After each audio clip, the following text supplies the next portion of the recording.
we just start, we'll just do, you can even have 3 sentences if you'd like, to just kind of introduce yourself and a little bit about the relevance to this conference. Jim Potts, economic counselor in the embassy here. Been here about 3.5 years, so I like to say I came in with the Ruto administration, but of course with the US embassy.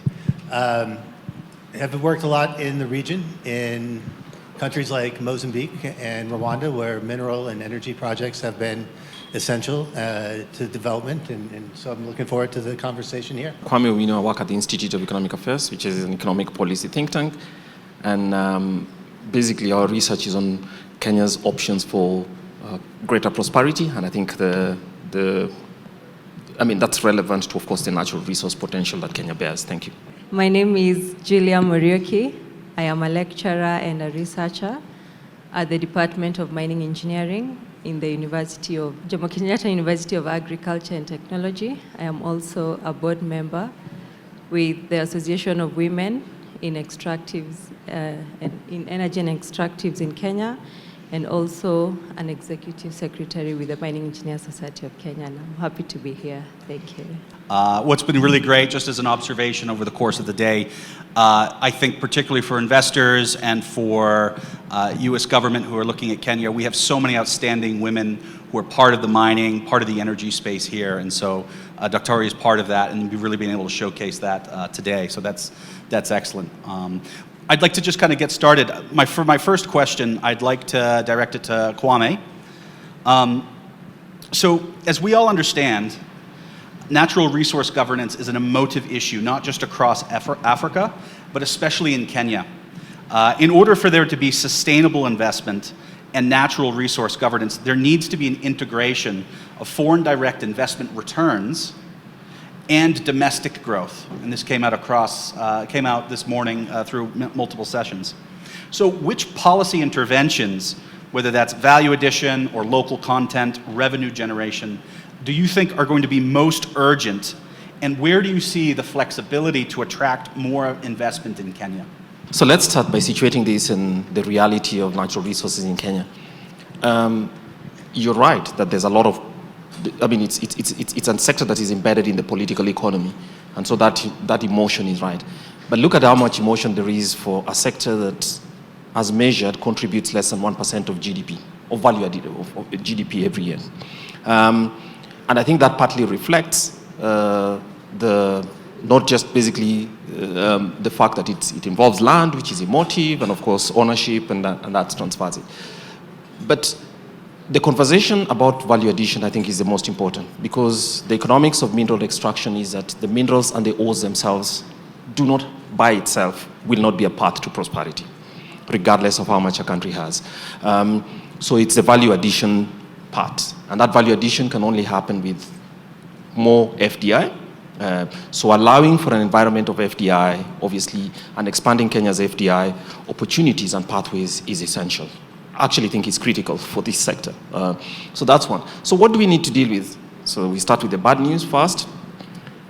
Kenya's environment is frightening, or at least is not perfect for people who wish to put in money. You're putting money on land, having to think about a 7, 8, sometimes as much as 9 years to the path before you can make money.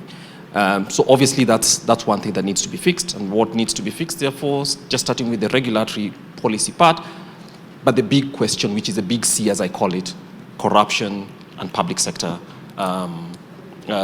inefficiencies. I think that's critical.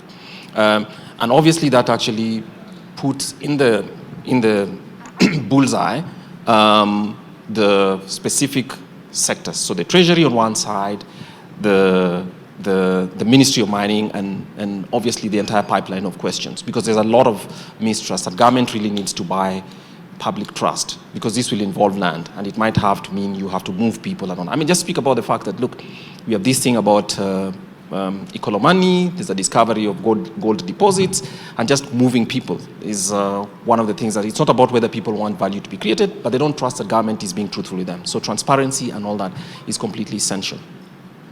Now, I read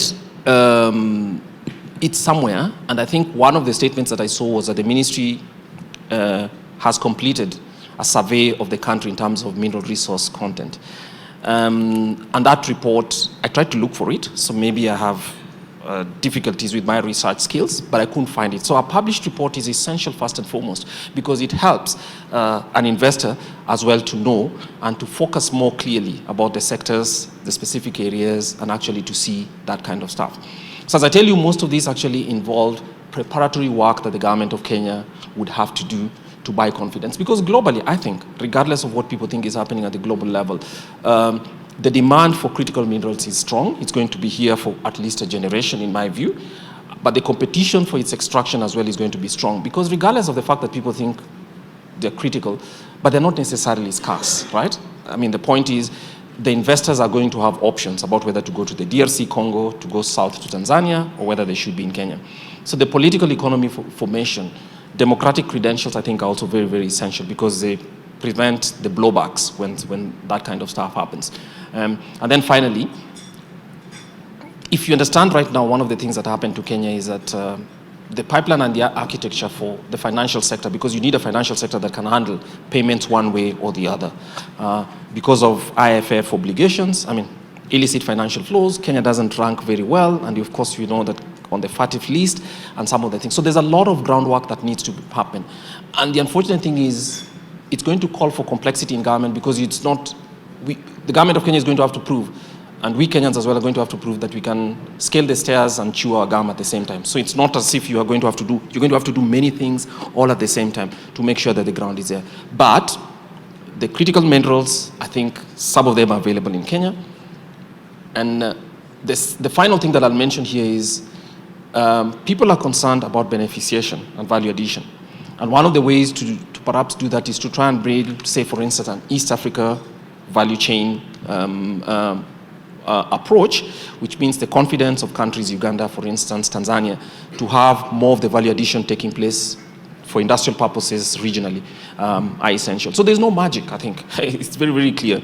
But underlying that would be substantial transparency by the Republic, which is government, and obviously to show that there'll be pushback against anybody who tries to arm twist one investor or the other to try and get irregular concessions, if I may call them that. Thanks.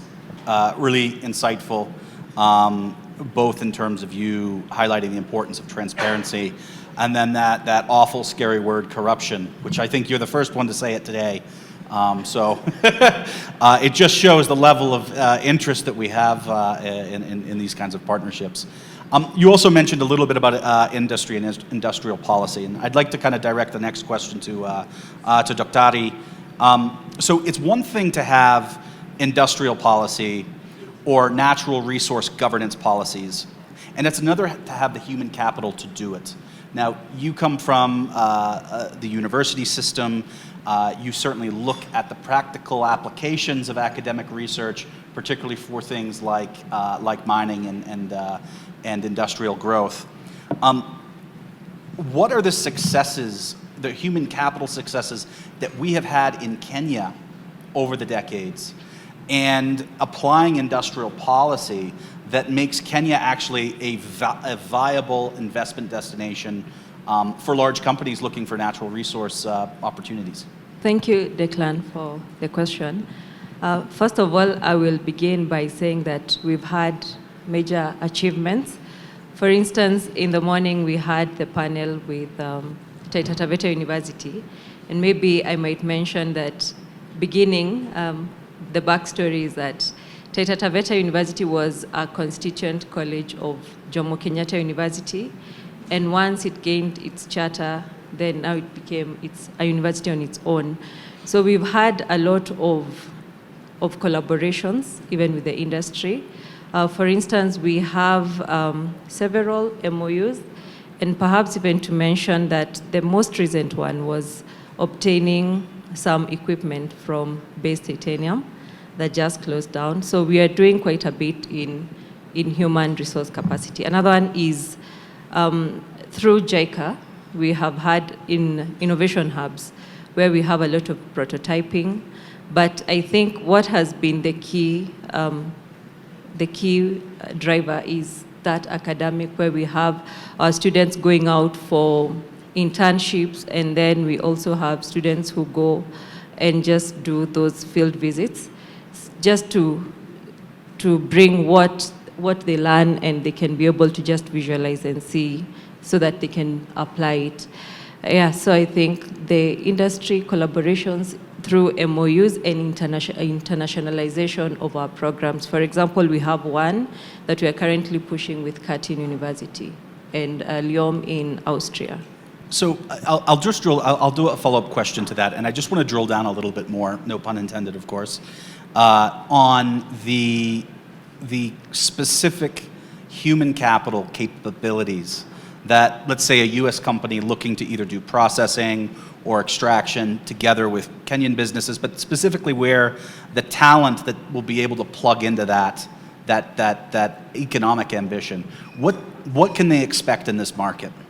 First of all, I must mention that with a lot of confidence is that we have people, or we have talent, and we have our graduates or even our students who can be able, or who've been able to come up with researches and prototypes which have even gone and they have been tried and tested. So I think, sorry, maybe you can repeat the last bit of the question. Just the kind of talent and the capability, whether it's language skills, whether it's Yes, that is there. And also something else is that, for example, in our institution, we also have other disciplines where you will have that. In mining, we have enough labs, and we are able to do all those, like processing, and we can be able to really just take through the data and do all the tests and validate. James, I'd like to also bring you into the conversation. I think that the audience would be curious to know your assessment on Kenya's geostrategic and economic positioning within the critical resource space. And of course, I don't want to answer the question for you, but I see there is a staggering level of opportunity for Kenya within this emerging system. So what do you assess as the conditions that makes Kenya a preferred partner within the critical resource space? So, I mean, Kenya's geostrategic importance in general, I mean, I don't really have to explain it. It's more or less unquestioned. What becomes interesting to think of is Kenya within mining. No one thinks of Kenya as a mining country per se. And you may say a lot of countries wouldn't think of the United States as a mining country per se, right? And so when you come from that position of relative weakness, even though Kenya is an extraordinarily important partner economically, and I'll go through all the things we all know, the most stable democracy in the region, perhaps in Africa, a vibrant economy, a country that is proven able to undertake reforms when necessary in order to make business happen, and a country that is able to change course when necessary in order to attract and retain investment. Not that everything's perfect. We know there are corruption issues and other issues. But with all of that, you're still coming up against the fact that Kenya hasn't really had any mining projects since the 2016 mining law came into effect at all. And really, outside of the base titanium project, there haven't been any major mining projects in Kenya at all, right? And so how do you flip that to the idea of Kenya being not just geostrategically important, but strategically placed for its own reasons, right? And I think what happens now is if Kenya can figure out how to implement the laws that it has on its books, which are really, really strong, right? The mining law of 2016 is very advanced for a country that maybe doesn't have that many mining projects. We have a dialogue with the government every year in which we try to figure out what policy reforms need to be undertaken in order to unlock investment, fix problems. Mining for years running has never been on that list, not because mining is not important, but because the law is strong enough. It's just a matter of putting it into play in figuring out the difficulties, and there are going to be difficulties in implementation, like figuring out how 70, 20, 20, 2010 national, county, local level works in practice will not be easy. I'm looking at someone who knows this very well in the audience. But once that happens, you have the opportunity for Kenya to become essentially a first mover in the rare earths space, rare earths and niobium. Sure, there are projects that are similar in Uganda and DRC, but they don't have processing elements locally. They don't have ports, which can be the hubs for a broader industry, which brings the beneficiation that everybody is looking for, and which brings the local growth that which will connect into places like Taita Taveta University, which are very nearby, and it's all very strategically located. And once you start looking at that as an investor, Kenya is able to use its strategic position to come back from a very weak spot within the mining industry traditionally to potentially become a strong player in the industry in a way it never has been before. That's really great. And I'll just summarize a couple of the points that you made because I think it's so essential. So yes, while Kenya has a limited a very specific history, we'll say, of large-scale mining projects, the ecosystem, I don't want to put words in your mouth, but I think we're in agreement. The ecosystem around that is primed. And there is a policy agility and the ability to pivot. And I know that that's not always the most popular thing, but if we step back and look at it, it's there. And so I think that there is a lot of reason to be enthusiastic about how Kenya can fit within this emerging system that I kind of talked about. And I think if we combine a little bit of what Kwame had just mentioned, there are blockers, but you have to name the devil to slay it, so we may as well identify what those blockers are. On that, I'll throw the next question to Kwame. So Kwame, all investments carry risks, but investing in Africa carries a risk perception that is oftentimes so significant it hampers capital flow. No question about that. Could you outline the key risk factors that you observe as stifling capital flow into Kenya, specific to critical mineral and critical resource projects? Let's start with the fact that resource nationalism is real. Where while the Constitution says that mineral resources are actually a property of government, people have property rights in land. And usually the mistrust that people have for government over several generations, and once in a while it does a good job and then steps back just generates the view that anytime you have to cede land for the purposes of extraction, you will have a very difficult political moment. And so the ability, in fact, I think the biggest part of it is the ability of the government to invest in earning public trust is underplayed in this republic. Instead, we have more recently governments that actually believe, Kenya to a large extent pushed back by the fact that many Kenyans don't accept to be bullied as much by government, but the fact that you beat up your opponents. To our south, more peaceful countries, and to our west, more recently in those elections has shown that. So that's not a good trend, because there's a trend for strong men as the people who are going to lead this continent forward. And the truth is, history tells us, they will fail with the hopes of very many people. So we hope that the government of Kenya does not bite that bait. It is very, very inviting, but we hope it doesn't bite that bait.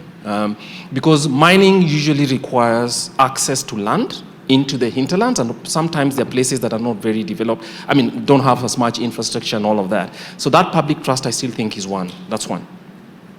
The second one is, I think the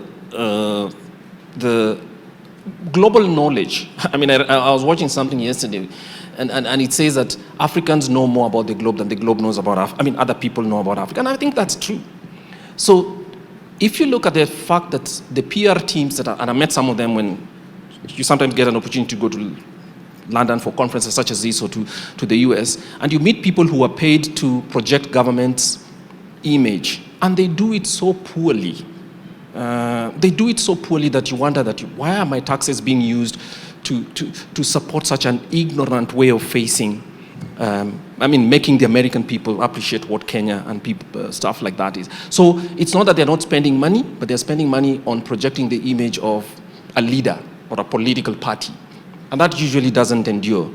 So to actually let people know that African people in general, even African youth, if you look at the Afrobarometer, which I think people who follow Africa do, African youth actually have more confidence in open political and economic systems than the alternative. And you know what that alternative is supposed to be, including, I have been myself to the south coast of Kenya where you had that big infrastructure, project, and many people think that Tiomin under-delivered for the people at the local level.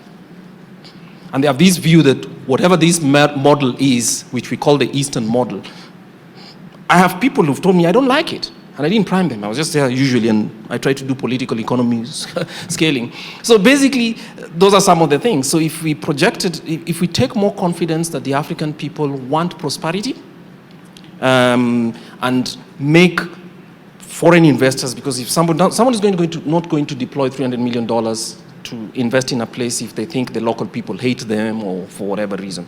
But if you open those channels for actually see African people want prosperity, that's based on open systems, more transparent government, and if their land is going to be taken by government, they need to know when it's going to be rehabilitated or whether they're going to get it back, and not only that a political person has been engaged. So most of it is the political economy thing. We really need to unpack the political economy thing with fairness, and remember that just being in the good books of African governments is different from being in the good books of African people.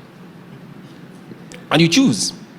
You choose. And I know being in the good books of governments is easy. You go there, you do a photo op and stuff like that, and then you land in Kwale or you land in Siaya, for instance, on Ikolomani, and it's a completely different picture. And you say, oh my God, we were lied to. Yes, you were lied to. So I think a greater footprint with trying to make that people understand that is. But I think sometimes, in some ways, Africa gets a bad rap, including this country. But in other things, I think we just trip ourselves with things that are easy. I'm not too sure, as I end, that most of the people who are being trained into the mining engineering space to come and be helpful and that, someone who's deploying big capital, because mining usually requires big capital, and you're deploying capital and other resources and bringing it down here, and you're seeing the government abducting its own citizens. That's not confidence building. Let me just say that. So I'm sorry if you guys think I rely too much on politics, but I think the natural resource interface or the infrastructure, and whatever globally tells you that successful programs tend to have democratic strengthening hand in hand with governments that are willing to accept foreign capital. That is a formula for success. All the others will leave you with having to get very big insurance for when things go wrong, because often they do. Thank you. So, okay, I just want to circle back on one part of it, right? Because everything that you said, I think, tracks very well, right, with the reality, and specifically the reality that investors must be tuned into in order to be successful. But let's step back. Before even we start talking about a successful project, capital, right? You're an economist. You know that access to capital in Africa is wildly expensive because of these risk perceptions, right? Whether they're founded or unfounded, whether they're genuine or exaggerated, this is what we're dealing with. And so there are blocks to this capital. What needs to happen in Kenya to either educate investors to say, actually, this is a false perception, or to signal to investors that things are changing, in order to make these projects even viable, let alone successful? Okay. I think so. If you're going to talk about rare arts, for instance, where Kenya has new opportunities, there's no history of that here.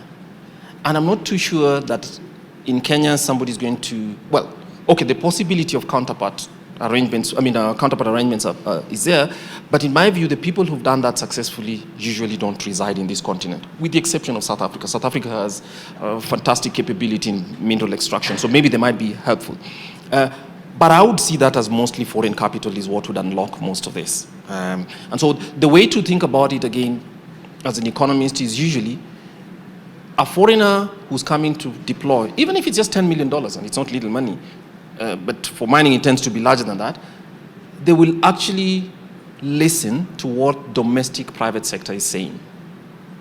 And if domestic private sector is saying, look, this government is crowding us out through fiscal policy by borrowing too much money, raising interest rates and all that, they're going to be cautious. They're just going to be cautious. So most of the work that needs to be done is first, decent economic policy management. Because it's difficult to tell, to persuade somebody who actually sits in New York or wherever, let's say, whichever capital, or Johannesburg, that look, we are managing our economy poorly, but we'll just give you a carve out so that your project is successful. I mean, they'll see that as very risky.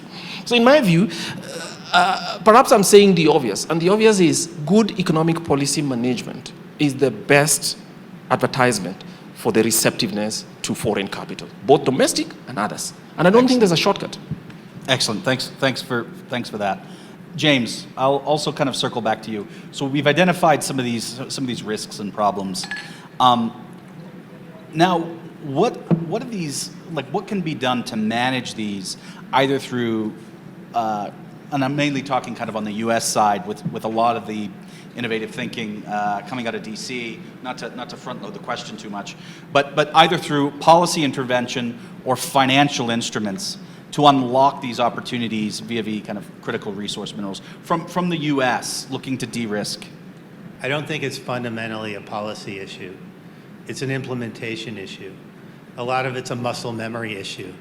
None of this has actually been done before until it becomes known that a process under the Mining Act can move forward step by step by step through issuance of a prospecting license to having an actual operating project that's actually functioning with the communities and that the communities have well received, then we won't have that full investor confidence. But I don't think it's a policy reform issue per se. Yes, as Kwame was saying, overall business environment matters, right? I think we've all seen, those of us who are here, additional problems in many tax areas that if you're a mining company might not be directly what would hit you, but would cause great concern. Like, for example, some of the KRA rulings on transfer pricing recently, or the inability to pay back value-added taxes to refunds to exporters. That sort of thing is a little too close to home. And if those sorts of things are not, reformed to some level, then there's going to be a concern. On financing, there will be options. I can't speak to the interest of private sector financiers exactly, but one thing I have definitely seen over the last couple of years is from companies all the way through big finance, a larger degree of interest in Kenya. Part of it is just because Kenya is much more stable. Part of it is because I think we're getting positive signals from the government about how it wants to interact. Part of it is just simply geography and the resources that are here. But I don't think that that's a concern. Over the top of that, yes, there are some U.S. government resources that have been, not just in this administration, but previously available. The Development Finance Corporation recently put some support into potential processing facility in Angola. Last year, there's also been support in this sector for processing in South Africa and in other areas. So those resources are there if you need a U.S. government connect in. But in general, I would say the biggest thing is going to be community engagement over time to make sure this project works. I think base titanium, that whole project in titanium sands, did quite well relative to a lot of the projects around the world or around the region. We've seen some issues. I don't want to speak to what happened in Kakamega last year, but I think we all saw that was a community engagement that was not done well, and there were fatalities. All right. Again, I don't know the specifics, so I don't want to go into it. But I can say, having been here, one of the first projects I ever worked on was in Mozambique on offshore oil lots, or in natural gas, which went to a company, Anadarko, that totaled with Total Energy. And the amount of community pushback was so great that there are, to this day, armed rebel groups in that area that did not exist when the project started, right? I mean, there's that level of potential blowback if things are not managed well. And so the companies that I've seen operating in this space, the governments I've seen operating in this space, the minister here, I think are all very, very cognizant of all this and working on it very, very carefully. But it's going to be hard work, and it's going to take a long time. And it's going to take proper implementation all the way along of a law that hasn't been tested yet, that we think is durable and is the right law, but it's going to take a lot of work. Excellent, Over. thanks so much.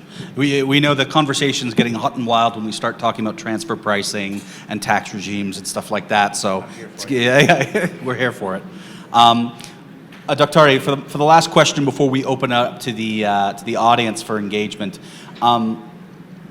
we've heard a lot about the importance of local and community engagement. Dr. Melba Wasuna earlier, she mentioned the complexity involved with what constitutes local content, local engagement, these kinds of dynamics in the Kenyan context. Where do you see the opportunity or the requirement for investors to think about local engagement in order to, again, unlock some of these opportunities and make sure that investment is sustainable? Just to echo what my fellow panelists have said, the need of transparency. And I think what is most important is there's a lot of information asymmetry. So how is the community going to be well informed so that they better understand a project? And I think when a community or when people are better informed about something, then they are able to make better choices. So now with local content, I think it's a good thing that, and it is also in the Act, and it is encouraging to see that like companies like Base Titanium have been able to get skilled workforce, like the tiers that Dr. Melba was saying. So for companies, I think it is to just the collaboration, collaborate, strategic collaboration. I think that is the way to go. But for me, it is information, because there's a lot of disinformation and also a lot of misinformation around mining. I really love that. That's one of my favorite points so far is information asymmetry and how I'm not to put words in your mouth, how spoilers like to enter context in order to advance and raise their own profile at the expense of community engagement, at the expense of sustainability and investor confidence. And the best way to mitigate that, as you've said, is collaboration. So really great point to kind of open up to the audience. I'm not sure how we'll manage the Q&A for the audience, but we can start by raising hands and then we'll hack it. Any, as we say in Kenya, any burning questions to kind of open it up? I am a trained mining and mineral processing engineer. I think Dr. Ari there, we've met in circles of JKUAT and Taita Taveta campus. But just looking at the mining industry, in my view, and a good friend Kwame there alluded to it, a lot of it is, there's a huge component that has to do with the goodwill of the political class. Because much of all this is, you don't do anything much until you have your license out. So the issue of issuance of licenses, of course, when you talk about issuing license, that's where now the investor needs to push and negotiate for good fiscal terms, tax regimes, and all that.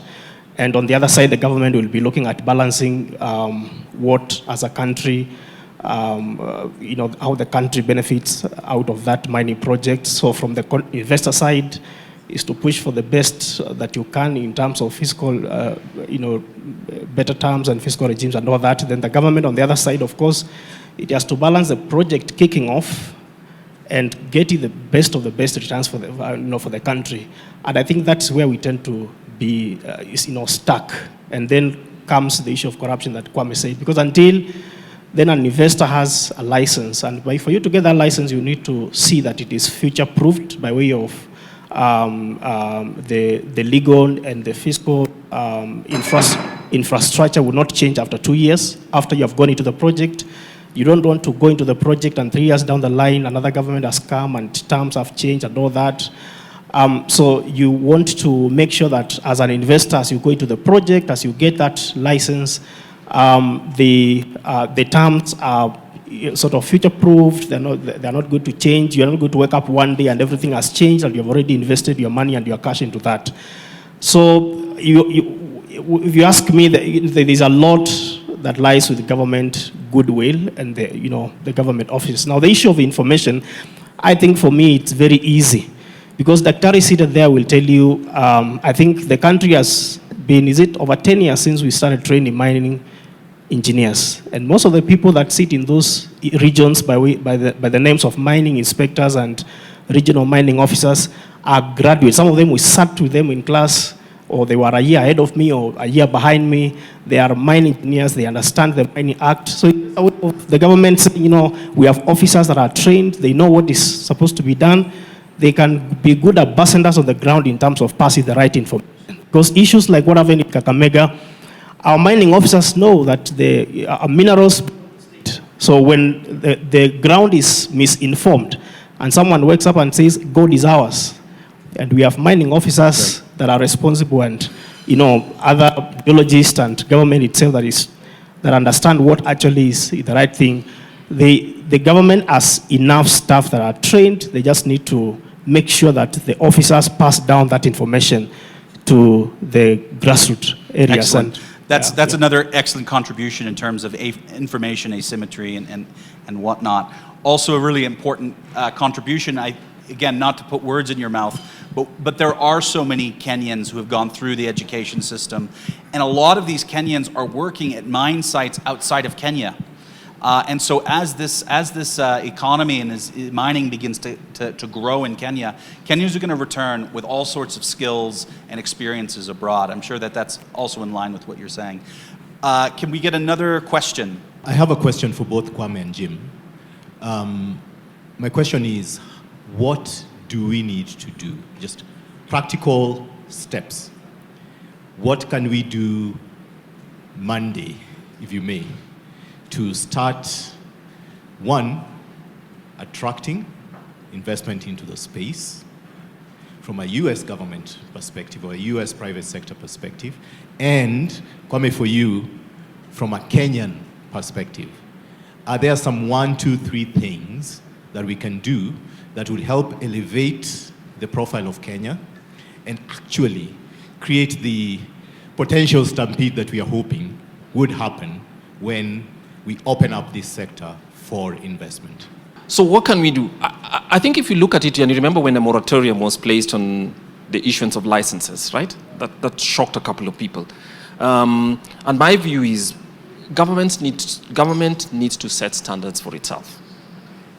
By saying, for instance, we have divided the entire licensing, not prospecting, whether for prospecting or for extraction, into these discrete processes, and each of them at any one time will take X number of days or less, so that you provide certainty to an investor, so they know that after 90 days, if you have not prevented, or rather, if there's not been an objection to one step, then they can proceed with the second. Because the mining license and the process itself of extraction is very discrete steps that altogether, of course, lead back to the value.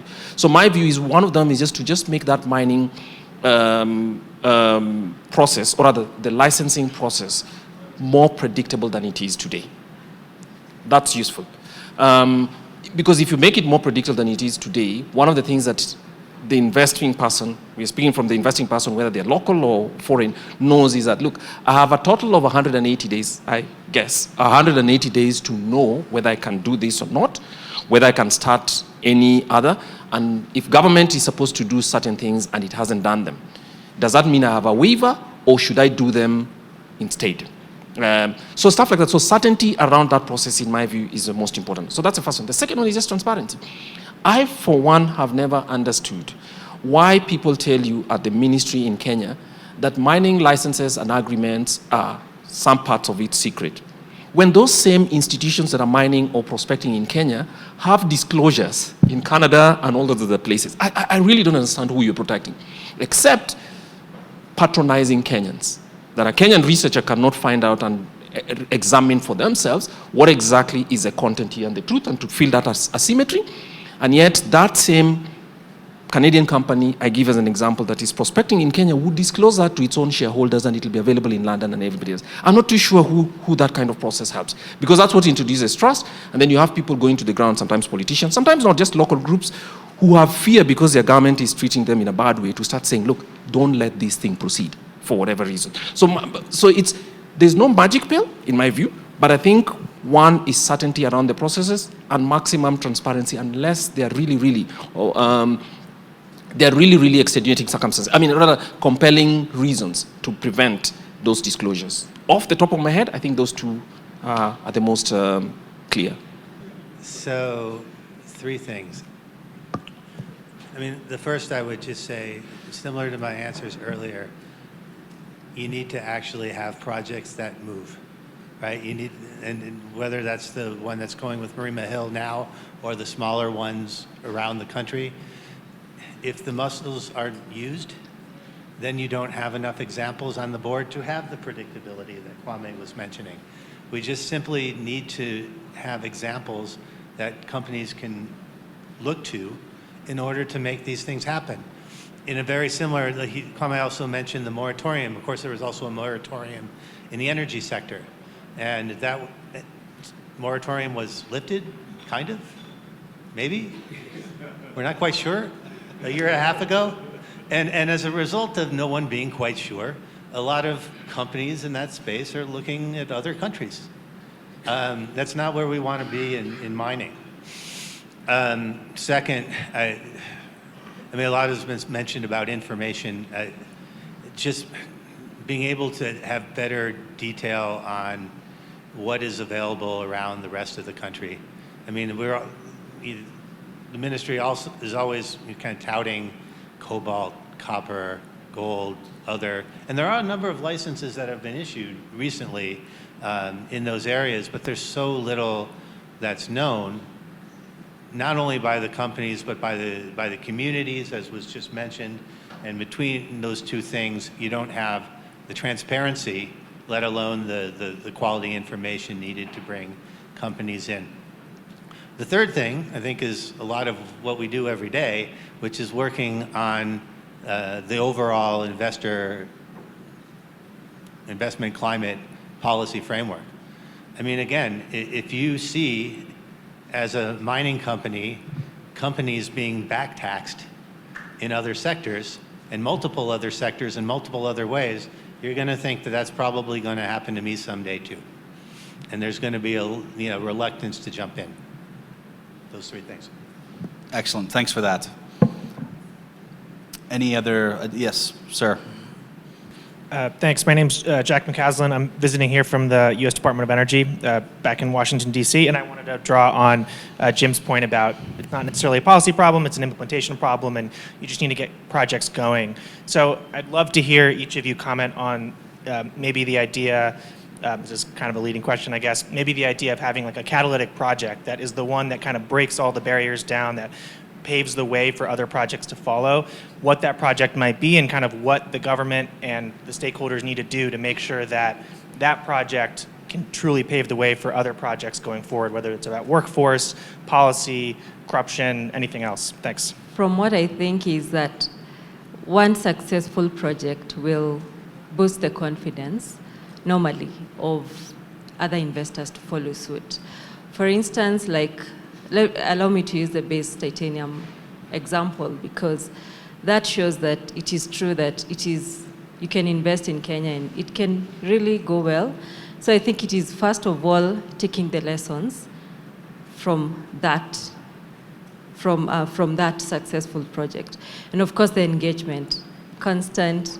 Of course, it may sound very cliche, but that constant stakeholder engagement, just being aware about people's well-being. I think when truly people feel like they are involved, I think it is easier for most of hostile communities to become host communities. So I think the engagement will truly be what will enable that success.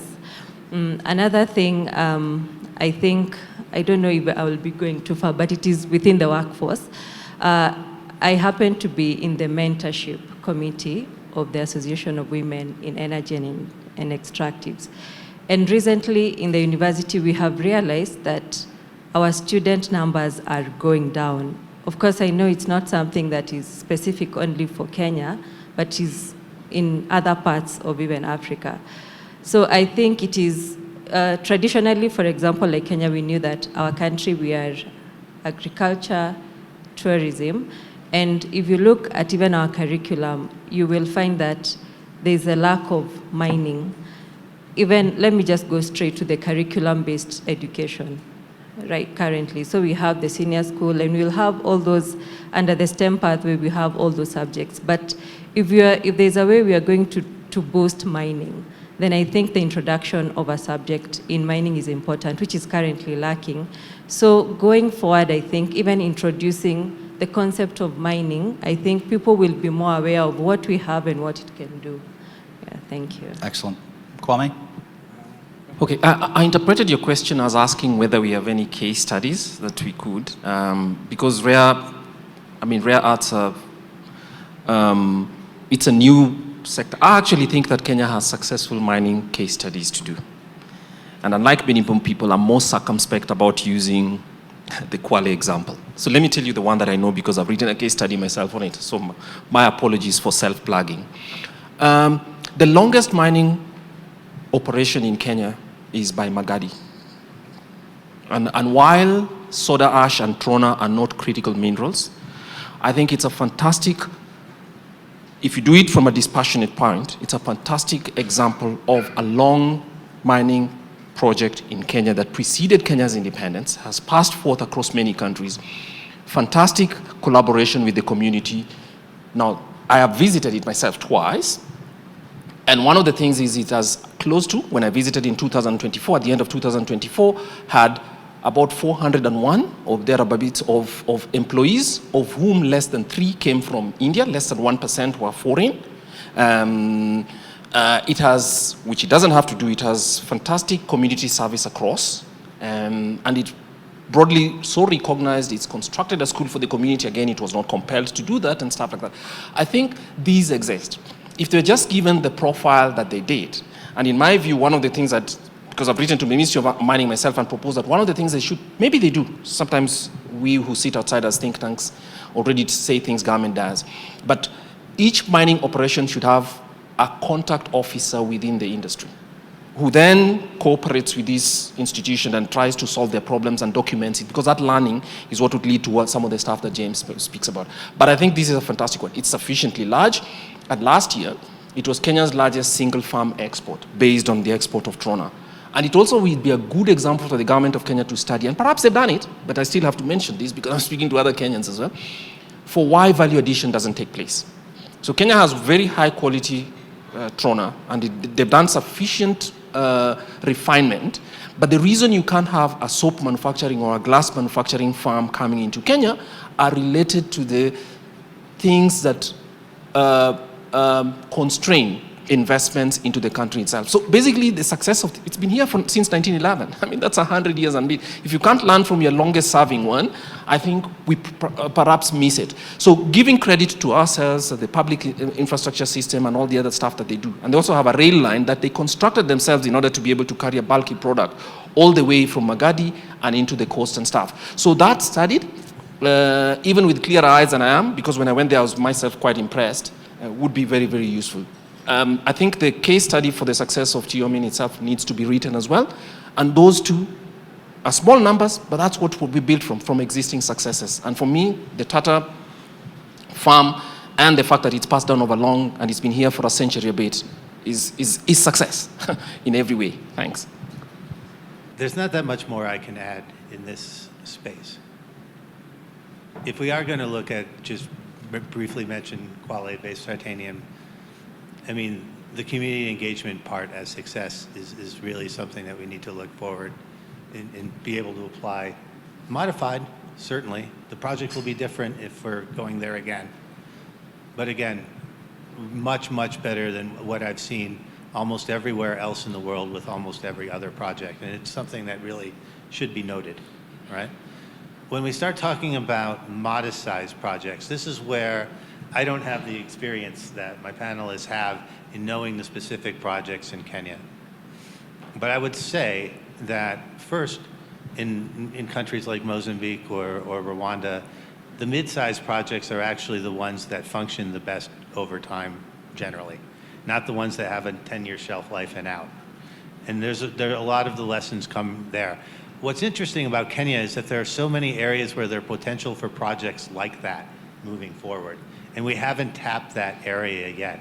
And that's where I'm hoping that the muscle memory really is built up, not just over the big project to come, but on those particular projects. Over. That's an interesting. I'm also just to contribute a couple points and distill what was mentioned.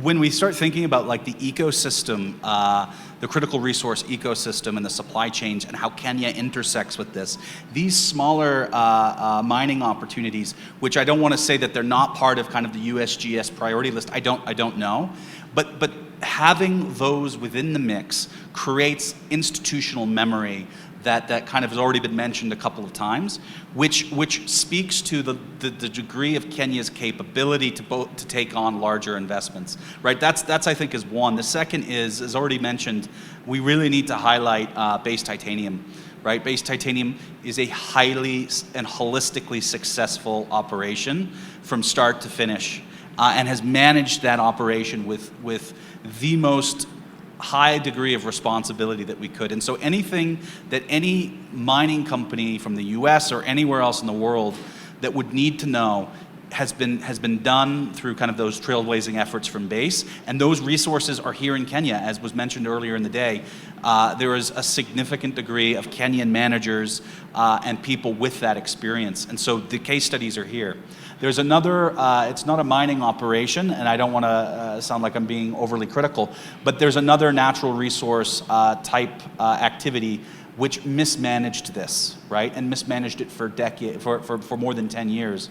And ultimately they've more or less kind of exited because they didn't play the community relations. They thought that they thought they'd approach it pragmatically rather than sustainably. And so there's lessons learned from that as well. So similar to what Kwame said, I think that we really need to see that there's a higher degree of maturity in the Kenyan market for this kind of thing, and tons of reasons for us to be enthusiastic about it. So that's just my little contribution. Max, Can I follow up? Please do. I'm just wondering, just picking up from what you've all talked about, and Kwame, I had not even thought of Magadi soda. I mean, that's a fantastic example that we all it's here right in front of our noses and we don't see it. But my question is, or my comment is this. We have Magadi, we have base titanium. Is it possible to actually package this, not as case studies, but models that have worked for muscle memory, for community engagement, for whatever other considerations that are required, transparency and the trust that you talked about, such that you have models that you can actually put in front of an investor somewhere and say, if you are interested in niobium, for example, this is a model that has been proven to work. There could be some little configuration that is done here and there, but generally, we can give you the predictability around a model that looks like this. Is there an opportunity for such an approach? Well, I think that would be an excellent approach, because that can happen. It can be done. I actually think that would be like government public goods, right? You providing knowledge which can then many more people can tap into. I think it ought to be done, especially if Kenya is going to take seriously re-energizing mineral extraction as a sector in the country. Yeah, that should be done. Kenya does not do a great job at marketing itself, right? I think it's just a fact, right? There's a lot of effort that goes into that, but there's so much value and so much market maturity, and it's just not done. And this will sound even a little more critical. Kenyans go low on themselves, right? Like most of the time people say, oh, that we've got corruption, we've got this. We're not highlighting all the incredible opportunities. And so it takes more self-discipline, I think, that's needed in the market. And then I'm going to stop acting like a panelist and let the others speak. You want to go? Please. I mean, that's a really good research university project, right? I mean, think tanks if we had them, but research universities in particular. There are a lot of different embassies, different entities that are hoping to partner with Taita Taveta University further. It's not just the United States, Australia, Germany. There are many others. In fact, we were originally, as you know, thinking about having this event there. But how do you get it so that's not just a technical university, but being able to actually, do those things? Because like we as a AmCham or as an embassy or as a Ministry of Mining probably aren't going to do that ourselves. So, as we're trying to think about how we partner, in the university space, I think that may be, something that we need to consider is developing that sort of a, analysis that companies, policymakers, others can use.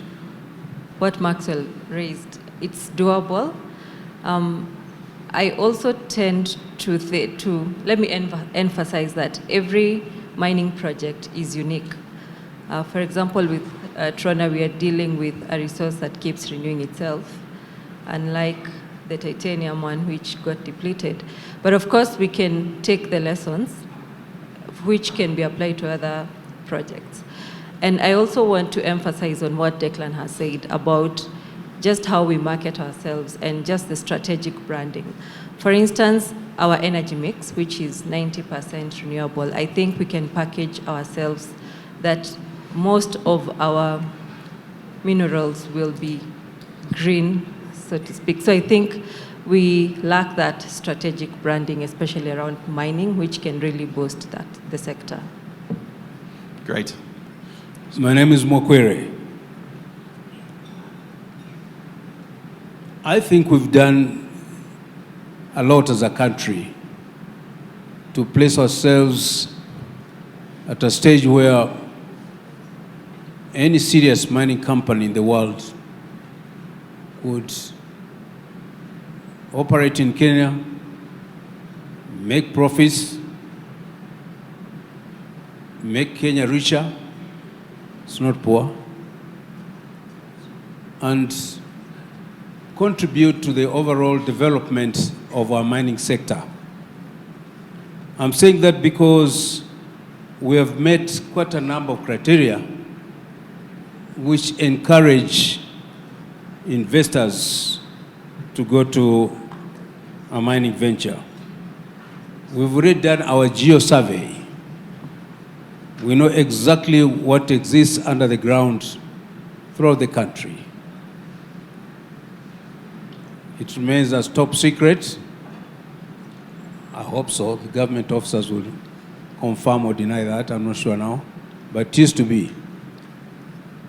We've done our geo-survey. We know exactly what obtains and where. And indeed, yes, we have what could be defined as critical minerals for some countries, because what is critical, as we have been told this morning, may not be so critical to Kenya, but maybe it's critical to another country like the US, Australia, Canada, and other countries. That is a giant step that we made. And then what needs to be done is to do further surveys to prove the quantities, because the geo-survey gives a general picture of what there is. There is need for further surveys, call it feasibility studies, call it anything, to prove the quantities that we have. And then we also have to do something to know the grade, what grade obtains in those minerals. For example, we have a lot of coal. I understand it's not accepted globally these days as a source of energy, but Kenya has got a lot of coal starting from Vanga all the way to Turkana, both grades, grade B, which is the best, and grade A, which is the lower one. At Mui Basin, there is a lot of that. But all I'm saying is we need to do further studies to know the grade of what we have as minerals. And also we need to know the byproducts. In the morning, one of the key speakers said that phosphate is a byproduct at Mrima. I didn't know that.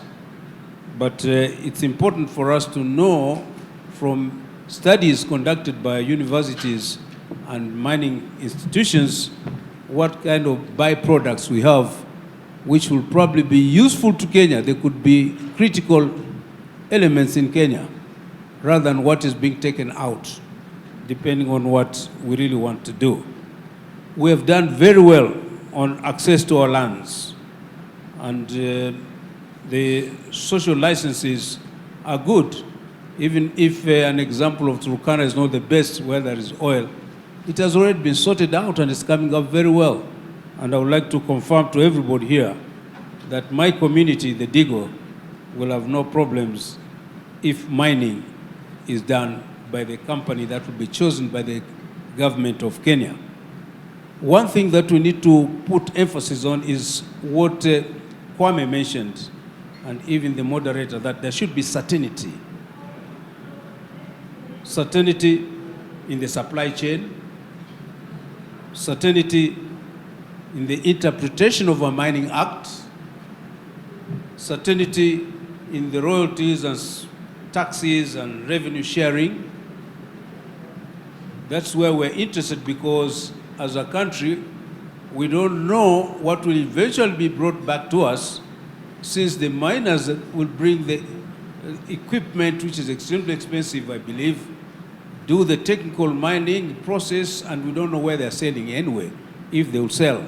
So in the final analysis, there should be certainty on the kind of revenue that the country will make, 10% of which will trickle to the Digo community, and I am the Gambera there waiting for it.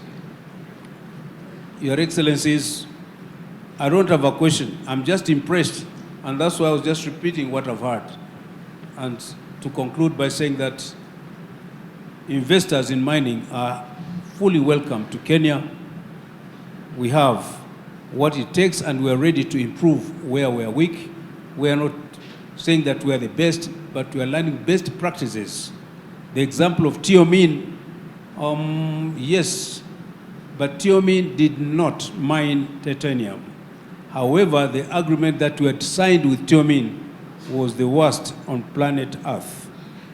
Whoever did that should apologize to Kenyans and the international world. However, we did not use it, but there was an element where base titanium benefited from that was in Tiomin.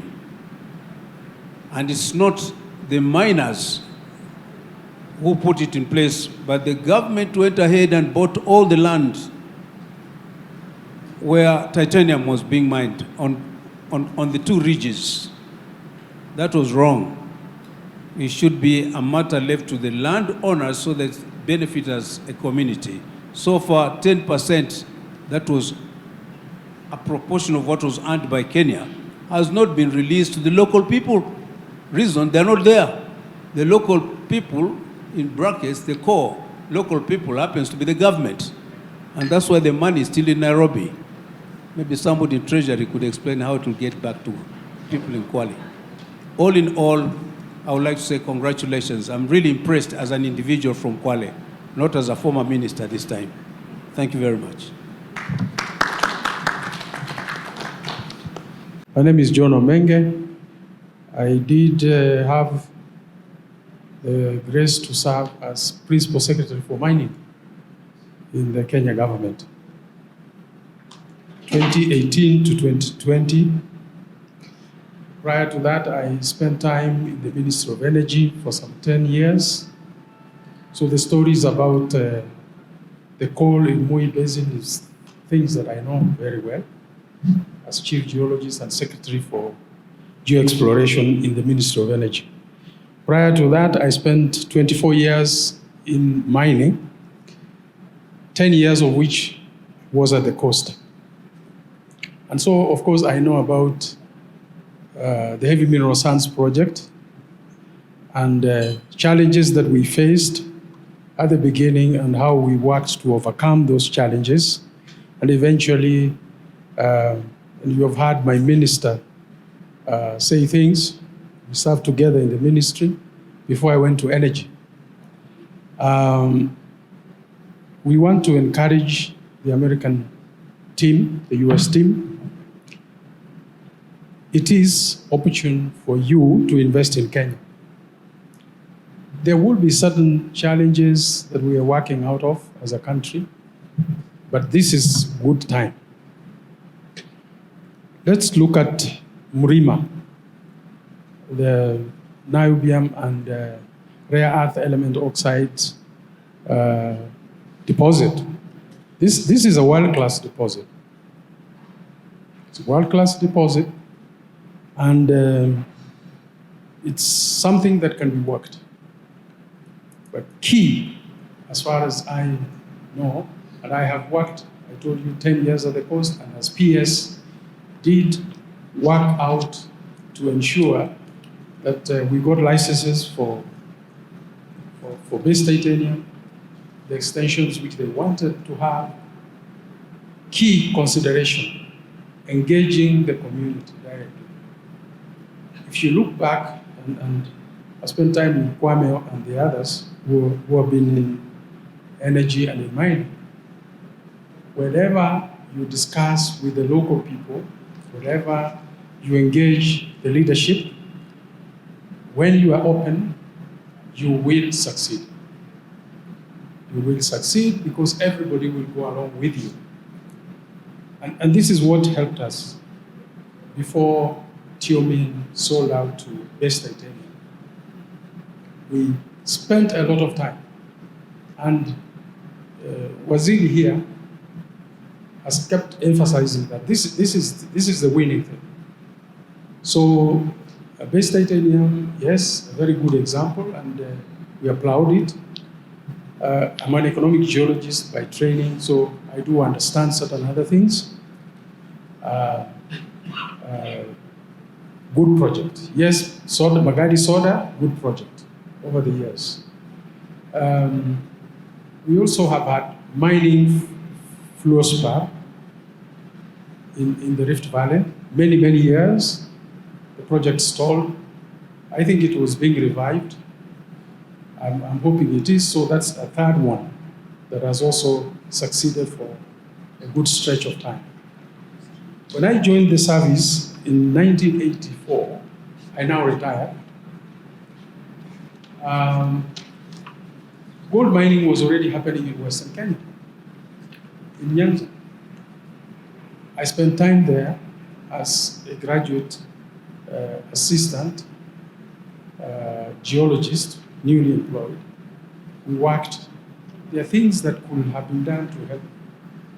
And over the years, there has been gains made, including working hard to create the program that Daktari and the team ran in JKUAT. Most of my colleagues moved to JKUAT. I'm sure you know Arthur Ndegwa, James Ochieng, late George Ogalo, and the others, to help start this very important program, which I'm so happy gave birth to Taita Taveta, which is done extremely well. And we also have programs that address matters of mining that are being handled by other universities, including Jaramogi Oginga Odinga. They have a very good program for the social sides. Moi have very good environmental program. Maseno is doing very well. Masini Muliro is doing very well. So yes, you are coming in at the time as investors when there is a certain level of critical mass of people that you require that has been developed. So yes, it's possible to do things. I'm reading the energy in the room, and what I'm reading is, I think that the last 7 minutes or so can be used with networking, picture taking, and discussions. But what I'd like to do is to just kind of highlight a couple key points and just observations from this room. in this room has, I think, all of the institutional memory, historical knowledge, analytical ability, project management expertise, just in this room right now, to demonstrate that Kenya is ready for this, that it can take on this type of investment, right? I think that's really important for us to acknowledge, and to use that to then task ahead, rather than worrying constantly about gaps and not being ready, what Rwanda's doing, all these other distractions. So it's really important. We have base titanium here. We've got people with experience on Tolo. We have somebody who's got expertise in terms of how the U.S. is working with partners. So this is really an excellent session. Thank you very much for AmCham for doing this. And if we could have a round of applause for these great panelists.